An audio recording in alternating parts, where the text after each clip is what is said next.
ओम शांति। पिछले सत्र में हमने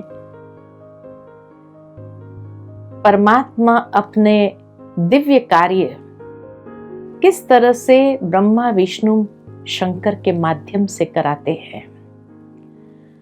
ये तो जरूर है कि परमात्मा स्वयं अकर्ता भोक्ता है, अव्यक्त है, तो इसीलिए उन्होंने बहुत सुंदर ये 3 मूर्तियों की उत्पत्ति की है। इसलिए ये तीनों मूर्तियों का, ब्रह्मा विष्णु महेश, तीनों मूर्तियों का भी जन्म नहीं दिखाया जाता है, लेकिन तीनों की उत्पत्ति है। वैसे शास्त्रों के हिसाब से दिखाया गया है कि ब्रह्मा की उत्पत्ति विष्णु के नाभि कमल से हुई और विष्णु की उत्पत्ति तो कहा ब्रह्मा के नाभि कमल से हुई। अब दोनों एक दूसरे के नाभि कमल से कहां से आएंगे? और शंकर की उत्पत्ति के लिए कहते वो स्वयंभू है, स्वयं प्रकट हो गए। भावार्थ कि शायद कहीं न कहीं इन तीनों की उत्पत्ति का रहस्य हम सभी नहीं जानते हैं। और इतना बड़ा मनुष्य, पूरा ब्रह्मा विष्णु के नाभि कमल से कैसे निकलेगा, सोचने की बात है। लेकिन इसके पीछे भी कोई न कोई प्रतीकात्मक है।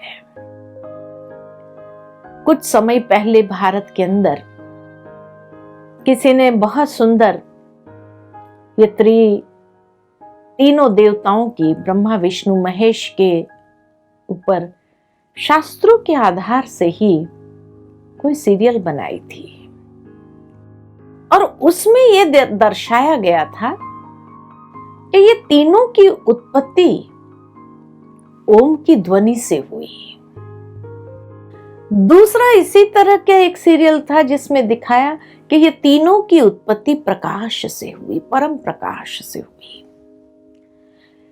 इसीलिए यह स्पष्ट है कि आज दुनिया के अंदर इन तीनों की उत्पत्ति का रहस्य कहीं पर भी स्पष्ट रूप में नहीं लिखा गया है। ब्रह्मा की उत्पत्ति विष्णु के नाभि कमल से, विष्णु की उत्पत्ति ब्रह्मा के नाभि कमल से। पहले कौन आया पता ही नहीं, किसने किसको पहले उत्पन्न किया यह भी स्पष्ट नहीं है। अब यहां भगवान आकर के हमें इस रहस्य से भी पर्दा खोल करके स्पष्ट करते हैं कि वास्तव में ये तीनों की उत्पत्ति परम प्रकाश से होती है। इसलिए इन तीनों के भी माँ बाप नहीं दिखाए हैं जो उनकी रचना कर रहे हैं, लेकिन ये तीनों की उत्पत्ति प्रकाश से हुई। परमात्मा इस सृष्टि पर अवतरित होते हैं, वो एक ही है जो निराकार इस सृष्टि पर अवतरित होते हैं, लेकिन ये तीनों की उत्पत्ति है, इनका अवतरण नहीं है। अवतरण और उत्पत्ति में अंतर है। तो परमात्मा का अवतरण है और ये तीनों की उत्पत्ति है। उसमें ये तीनों देवताएं वास्तव में अलग अलग कार्य के लिए उनका ये दिव्य स्वरूप दर्शाया हुआ है। ब्रह्मा सृजन का कार्य करते हैं, शंकर महाविनाश का कार्य करते हैं। इसलिए कहते हैं जब तीसरा नेत्र खुलता है तो महाविनाश होता है। भावार्थ ये कि तीसरा नेत्र अर्थात जब संसार के अंदर हर आत्मा को ज्ञान के दिव्य चक्षु प्राप्त हो जाते हैं, उसके बाद परिवर्तन का समय शुरू हो जाता है और पुरानी सृष्टि का महाविनाश और जो सृजन की हुई है वो दिव्य संस्कारों को इस संसार में निर्विघ्न प्रवाहित कर देते हैं। श्रेष्ठ आत्माओं में, दिव्य आत्माओं में, उन दिव्य आत्माओं को प्रकृति भी कुछ नहीं कर सकते। इसीलिए उनको कहते इनकी प्रकृति के ऊपर भी जीत थी। तो दिव्य आत्माओं को प्रकृति भी नुकसान नहीं पहुंचा सकती है।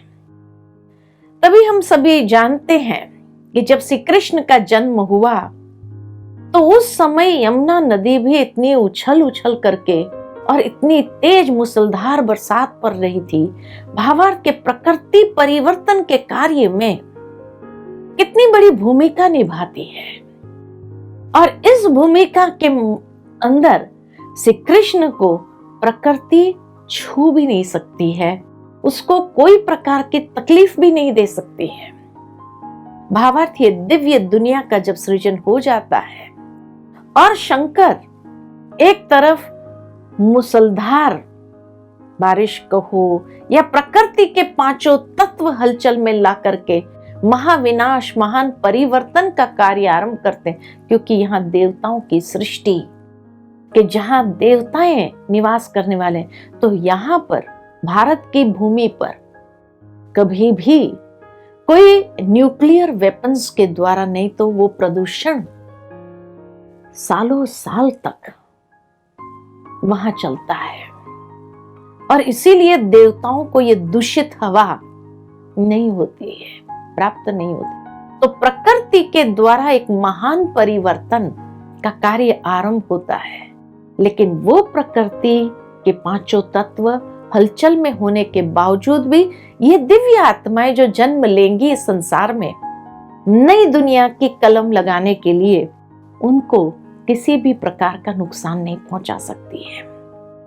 और फिर विष्णु जो है ये दिव्य आत्माओं की परवरिश पालना करते हैं। अब इसी बात को हर धर्म में दर्शाया हुआ है।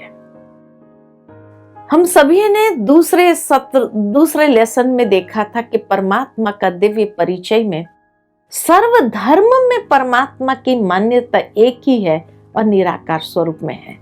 किसी ने गॉड कहा, अल्लाह कहा, ईश्वर कहा, प्रभु कहा, मालिक कहा, हरि कहा, वाहे गुरु कहा, सच्चा पातशाह कहा या सिद्ध शिलापति कहा, चिंकुन सेकी कहा, अलग अलग नाम दिए। जो देवों का भी देव, महादेव, जिसकी पूजा देवी देवताओं ने भी की, परमात्मा की। लेकिन इसी तरह ये ब्रह्मा विष्णु शंकर का महत्व भी हर धर्म में है। जिस तरह हिंदू धर्म में उसको ब्रह्मा विष्णु महेश कहा, इसी तरह इस्लाम धर्म में भी ये त्रिमूर्ति का यादगार जरूर है। ब्रह्मा विष्णु महेश को वो कहते हैं जिब्राइल, मिकाइल, इसराफिल। जिब्राइल माना जो सबक देने वाला, सबक यानी ज्ञान की अनमोल शिक्षाएं। परमात्मा ब्रह्मा के माध्यम से ही ज्ञान की अनमोल शिक्षाएं दे करके नई सृष्टि का सृजन करते हैं, वो सबक देने वाला है। मिकाइल माना जो रोजी रोटी देने वाला, यानी पालना करने वाला, जो मनुष्य आत्मा को रोजी रोटी यानी जिसके द्वारा उसकी पालना होती है। और इसराफिल जो कयामत लाने वाला, और उनके पवित्र धर्म पुस्तक में भी ये बात आती है कि अब कयामत का समय आने वाला है। महाविनाश जो शंकर के द्वारा ये पूरा परिवर्तन इस सृष्टि का जब हो जाएगा, तो उसी को तो कयामत कहा, जहां हर आत्मा का हिसाब किताब चुकता होता है और ये संसार का एक महान परिवर्तन हो जाता है। उस कयामत के समय से कोई नहीं बच सकता है। तो इस्लाम धर्म में भी उसका यादगार है। उसी को ही क्रिश्चियन धर्म में अगर देखे तो क्रिश्चियन धर्म में भी द थ्री होली स्पिरिट्स कहा गया है। ट्रिनिटी उसको कहते हैं, जैसे हम त्रिमूर्ति कहते हैं, तो क्रिश्चियन धर्म में उसको ट्रिनिटी कहते हैं, trinity god, the three holy spirits. कई जगह उसको थ्री होली गोस्ट भी कहा गया है। GOD गॉड, जी माना जनरेटर, ओ माना ऑपरेटर, डी माना डिस्ट्रॉयर। तो the three holy spirits, GOD god, और परमात्मा को इसीलिए कहते god father, father of generator, operator, destroyer. तो जिसको हमने त्रिमूर्ति कहा, ब्रह्मा विष्णु महेश कहा, इस्लाम धर्म में उसको जिब्राइल मिकाइल इसराफिल कहा, उसी को ही the three holy spirits, generator, operator, destroyer, इसी नाम से जाना जाता है। उसी को ही गुरु नानक देव ने बड़े सुंदर शब्द में कहा है, एक संसारी, एक भंडारी, एक लाए दीवान। एक संसारी है, ब्रह्मा को दिखाया गया साधारण मनुष्य स्वरूप में जो संसारी था, और इसीलिए संसार में रहते हुए आध्यात्मिकता का जीवन के अंदर आचरण कैसे करे, उसी बात को एग्जाम्पल बन करके सिखाया। दूसरा भंडारी, जो पालना करता है उस भंडारे के माध्यम से, और तीसरा लाए दीवान। कितनी सुंदर बात कही है। मैं जब कई देशों के भ्रमण पर जाती हूं तो वहां पर भी अक्सर मैं ये जानने का प्रयत्न करती हूं कि उस देश में भी ब्रह्मा विष्णु महेश का यादगार है या नहीं। मैं सिंगापुर गई थी तो वहां पर भी मुझे ये बात बहुत स्पष्ट रीति से जानने को मिली। एक टेम्पल में लेके गए थे, चाइनीज टेम्पल था, और उस चाइनीज टेम्पल के बाहर तीनों मूर्तियों का बहुत सुंदर स्वरूप दिखाया था, जिसमें ब्रह्मा को दिखाया बछड़े वाला, अनेक बच्चे उसके हाथ में थे, ब्रह्मा सरस्वती का भी यादगार था, तो विष्णु और लक्ष्मी जी का भी यादगार था, तो शंकर और नाम उनके अपने थे, का नाम मुझे इतना अभी याद में नहीं है, स्मृति में नहीं है, लेकिन उसमें भी दर्शाया है। जैन धर्म में भी ब्रह्मा को आदिनाथ कह करके, जो सबसे पहला आदिनाथ के रूप में उसकी पूजा होती है, और इसी तरह से दिखाते हैं जब 25वां तीर्थंकर आएगा तो संसार का एक महान परिवर्तन होगा। तो हर धर्म के अंदर ये तीनों मूर्तियों का भी गायन भी है, पूजन भी है, यादगार है, और हर धर्म में उनका ये तीन कार्य के अर्थ ही उनको दर्शाया हुआ है। कितनी सुंदर बात है। तो इसीलिए कहा हर धर्म में ईश्वर का वो यादगार बहुत स्पष्ट रीति से दिखाते हैं। ब्रह्मा का जो यादगार है, जो हर धर्म में दिखाया, हिंदू धर्म में भी दिखाया है कि सचमुच परमात्मा किस तरह से ब्रह्मा को एक बहुत महान कार्य के लिए निमित्त बनाते हैं। है साधारण मनुष्य तन में, इसलिए प्रजा पिता कहा। प्रजा के बीच रहते हुए पिता तुल्य जो हमारे समक्ष है, जो अपने हर कर्म के द्वारा हमें सिखाते हैं, सहजता करके दर्शाते हैं कि किस तरह से हम अपने जीवन के अंदर भी सहज इन बातों को ग्रहण कर सकते हैं।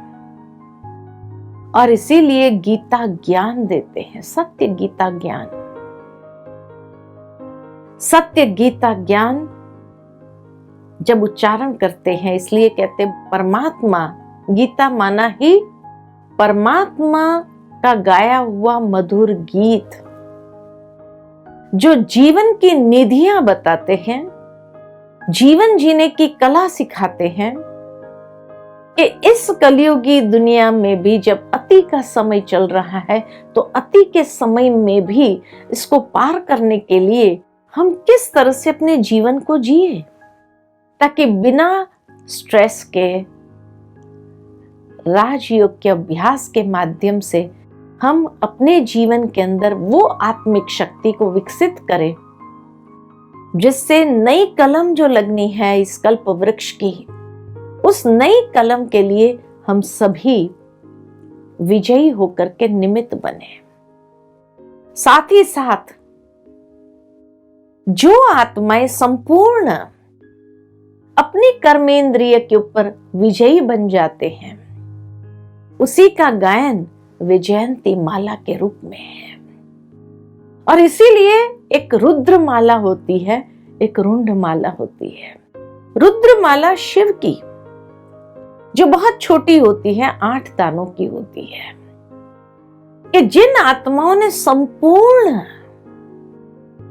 कर्मेंद्रिय जीत, प्रकृति जीत, हर प्रकार से माया जीत बनते हैं, वो आत्माएं जगत जीत बनते हैं। तो जिन्होंने अपने हर कर्मेंद्रिय के ऊपर विजय प्राप्त किया, अधिकार प्राप्त किया, अपने संस्कार, अपनी प्रकृति को जीता, अपने संस्कारों को परिवर्तन करके अपनी शुद्ध प्रकृति को विकसित किया।